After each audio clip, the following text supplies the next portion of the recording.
Assalamualaikum warahmatullahi wabarakatuh. Alhamdulillahirabbil alamin.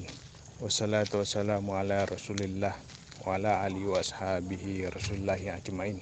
Allahumma shalli ala Muhammad wa ala ali Muhammad. Untuk sesi video learning kali ini kita akan bahas salah satu teknik daripada database, yakni tentang normalisasi data. Selama pemutaran dalam video ini harap saudara perhatikan dengan seksama agar dapat dimengerti dan dipahami dengan baik. Karena di akhir sesi ini ada latihan yang akan memantapkan pemahaman saudara tentang konsep normalisasi. Dan itu nanti akan dikerjakan dan nanti dikumpulkan. Durasi video ini akan berlangsung sekitar 18 menit ke depan. Berbagai definisi tentang normalisasi bisa kita temukan di internet dan di buku-buku. Yang tentunya jika kita simpulkan bahwa normalisasi itu merupakan sebuah pengelompokan dari atau merupakan teknik pengelompokan dari suatu atribut. Di sana kita akan melakukan berbagai efisiensi terhadap berbagai atribut yang dirasakan tidak perlu. Dan tentunya dalam normalisasi ini, karena setiap atribut itu akan saling ketergantungan dengan tabel-tabel lainnya, maka disinilah kita perlukan adanya sebuah teknik normalisasi. Adapun jika kita lihat tujuan dari normalisasi adalah pertama, untuk menghilangkan data rangkap atau redundant. Ya, data rangkap bisa saja terjadi karena adanya atribut yang sama ya dari tabel yang berbeda. Nah, kemudian yang kedua adalah untuk menghilangkan kompleksitas. Nah, kompleksitas ya terkait dengan redundansi tadi. Banyak atribut ya mungkin bisa saja sama, atau atribut yang lain yang kita tidak perlu maka dibuang saja. Kemudian untuk mempermudah modifikasi. Ya, memang satu sama lain kompleksitas, redundansi itu saling terkait dengan modifikasi. Memudahkan identifikasi identitas atau identifikasi entitas. Selanjutnya, memudahkan identifikasi entitas. Seterusnya, mencegah terjadinya anomali. Nah, ini maksud anomali ini bisa saja ketika kita menginput data yang sama pada atribut yang sama di tabel yang berbeda, maka bisa saja dia salah atau bukan satu narasi yang sama. Ya, contoh misalkan di tabel A berisi nama, misalkan Ahmad. Nah, sementara di tabel yang kedua, tabel B, input juga dengan atribut yang sama, namanya dengan atribut nama. Nah, ditulis di situ adalah Ahmadnya pakai T. Yang tadi tabel A pakai D, yang tabel B pakai T akhirnya. Nah, itu maksudnya sama tapi nanti narasinya berbeda. Nah, ini yang dimaksud dengan anomali pada insert. Begitu juga dengan delete. Nah, delete ketika dihapus satu atribut di tabel A, satu record pada tabel A, maka di tabel B dia tidak terhapus. Nah, ini yang dimaksud anomali. Ya, kalau konsep relasi database, maka satu atribut dihapus, ya kan? Satu record data pada sebuah tabel dihapus, maka dia mengikut ke yang lainnya.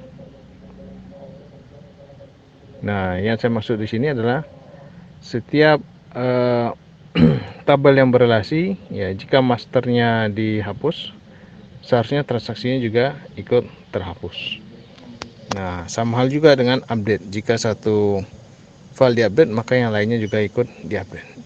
Nah, jadi yang maksud di update di sini adalah file, bukan file master key ya. Kalau master key itu tentu dia sudah menjadi referensi dan ciri khas sebuah karakteristik sebuah master key, dia tidak boleh untuk dirubah kecuali atribut simpelnya. Nah, atribut yang mengikuti pada atribut key. Jadi jika kita ketemu atribut yang mengandung anomali tersebut, maka dalam konsep normalisasi kita harus pecah tabelnya ke dalam beberapa tabel, ya, di mana atribut pertama menjadi key, ya kan. Nah, kemudian di tabel yang lain dia menjadi foreign key. Normalisasi itu sendiri mempunyai beberapa bentuk atau macam, yang mana dalam memecah sebuah tabel ke dalam bentuk yang lebih kecil atau dalam bentuk relasi yang lebih baik, maka banyak tahapan. Ya, di sini bisa sampai bentuk 5. Nah, yang kita bahas nanti sampai bentuk ketiga saja, yakni bentuk pertama adalah bentuk tidak normal. Untuk langkah pertama, yakni bentuk tidak normal, yang kita lakukan pertama adalah kita kumpulkan seluruh atribut, yang kemudian dalam satu form, ya, satu tabel. Kemudian biarkan saja jika ada data yang tidak lengkap atau terduplikasi. Sebagai contoh, ada 3 buah tabel yang mau kita gabung ke dalam bentuk tidak normal, yakni tabel mahasiswa, tabel mata kuliah, dan tabel dosen. Nah, sebenarnya ada satu tabel lagi, yakni tabel nilai. Nah, bagaimana menyusun bentuk tidak normalnya? Ya, kelompokkan saja dulu sesuai dengan tabelnya. Misalkan tabel mahasiswa kita taruh di kolom-kolom pertama. Nah, setelah habis kolom pertama di tabel pertama, maka kita masuk tabel 2, gabungkan setelah kolom tabel pertama. Ya, misalkan jurusan, kolom terakhir dari tabel mahasiswa. Nah, kita tambahkan, kemudian gabungkan tabel kedua, ini tabel mata kuliah, dengan atribut pertama, misalkan kode mata kuliah. Nah, kemudian gabung lagi setelah itu dengan tabel dosen, dengan atribut pertama adalah kode dosen. Nah, begitu juga dengan tabel nilai. Perlu diperhatikan di sini, dalam suatu tabel itu tentu harus ada yang menjadi key-nya atau atribut key.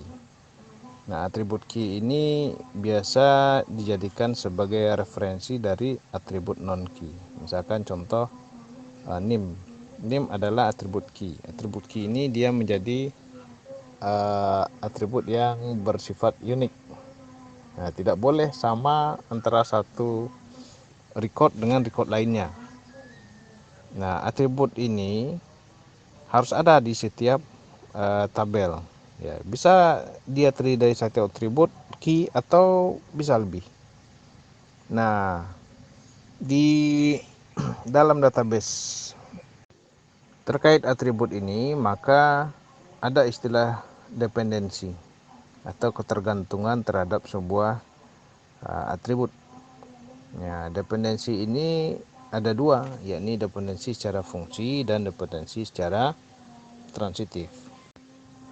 Sebagai contoh, dependensi secara fungsi, X berhubungan dengan Y atau berrelasi dengan Y. Nah, artinya Y mempunyai dependensi secara fungsi terhadap X. Sebagai contoh, NIM dengan nama tadi. Nama merupakan atau dia mempunyai ketergantungan secara fungsi terhadap NIM. Nah, sementara dependensi secara transitif, contoh misalkan X berrelasi dengan Y, Y berrelasi dengan Z. Nah, atribut daripada Z akan mempunyai relasi transitif terhadap X bila Z-nya berhubungan dengan X atau mempunyai definisi fungsi terhadap X. Sementara Z memiliki definisi secara fungsi terhadap Y. Jadi tidak bisa langsung Z berrelasi penuh terhadap X, ya, karena ketergantungannya di sini adalah dengan Y. Sebagai contoh, ini ada tabel tentang lokasi tempat di mana belajar perkuliahan. Ya, X-nya misalkan di sini adalah mata kuliahnya, Y-nya adalah ruang atau di lokal berapa. Sementara Z-nya adalah di lokasinya. Nah, misalkan di sini kita ambil contoh pada record pertama mata kuliah jaringan komputer, ruangannya Merapi, kemudian tempatnya di Gedung Utara. Jika kita lihat tempat, atribut tempat, dia tidak bisa berrelasi penuh kepada atribut kuliah atau mata kuliah. Nah, dia akan tergantung pada atribut ruang. Nah, jadi tempat berrelasi secara fungsi kepada ruang, ruang berrelasi secara fungsi kepada kuliah. Bagaimana solusi daripada transitif ini? Maka atribut tempat kita pisah menjadi sebuah tabel baru, yakni dengan atribut key tetap ruang Merapi, kemudian atribut non key-nya tempat. Sementara atribut ruang pada tabel kuliah tadi dia menjadi atribut foreign key. Nah, di sini artinya tabel baru dia akan menjadi tabel master. Sementara tabel awalnya dia akan berfungsi sebagai tabel transaksi. Nah, jadi kita simpulkan dalam pembentukan unnormalized form tadi ya, untuk langkah pertama dalam normalisasi, kita perlu tentukan juga key-nya. Mana yang menjadi atribut key, mana yang menjadi atribut non key. Karena ini perlu kita tentukan untuk masuk ke langkah berikutnya, dan ini dalam pembentukan bentuk normal ke-1, yakni langkah kedua daripada teknik normalisasi. Nah, untuk bentuk normal ke-1 kita mesti jelas dulu definisinya, yakni bentuk normal 1 setiap data itu harus bersifat atom.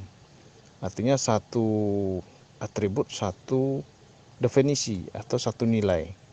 Nah, tidak boleh ada satu atribut dia memiliki banyak nilai. Nah, seperti contoh pada kolom atau atribut telepon. Di sini dia memiliki banyak nilai, multi value ya.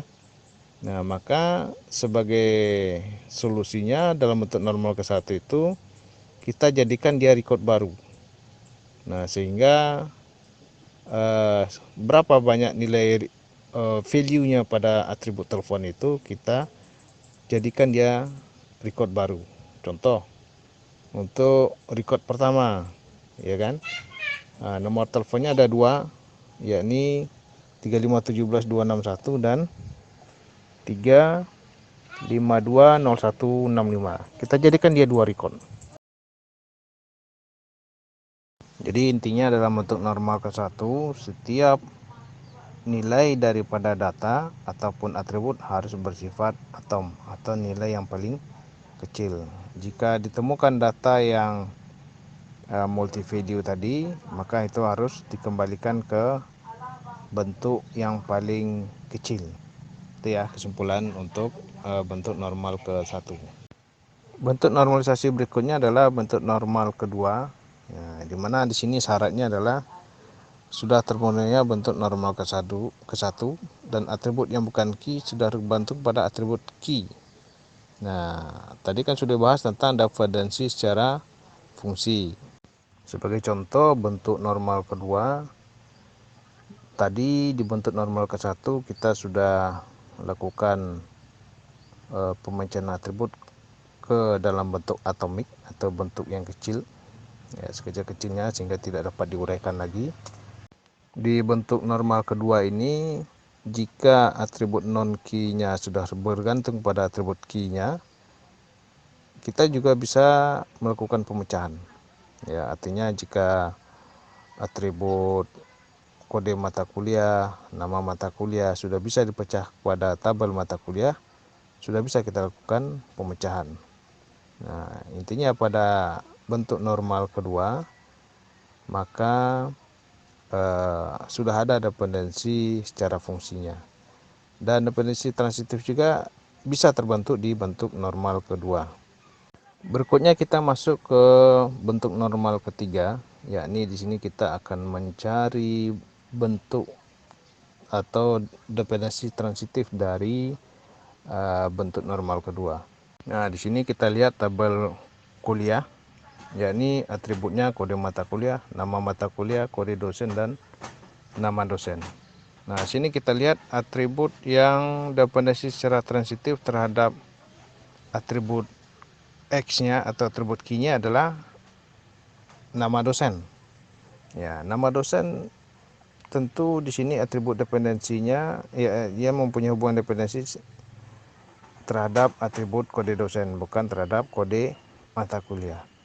Maka solusinya di sini adalah kita harus pecah atau bikin tabel baru di mana nama dosen ini dia terpisah dari atribut dari tabel kuliah. Nah, dengan demikian maka muncul satu tabel baru, ya, yakni tabel mata kuliah tetap dengan membuang nama dosen tadi ke tabel yang baru.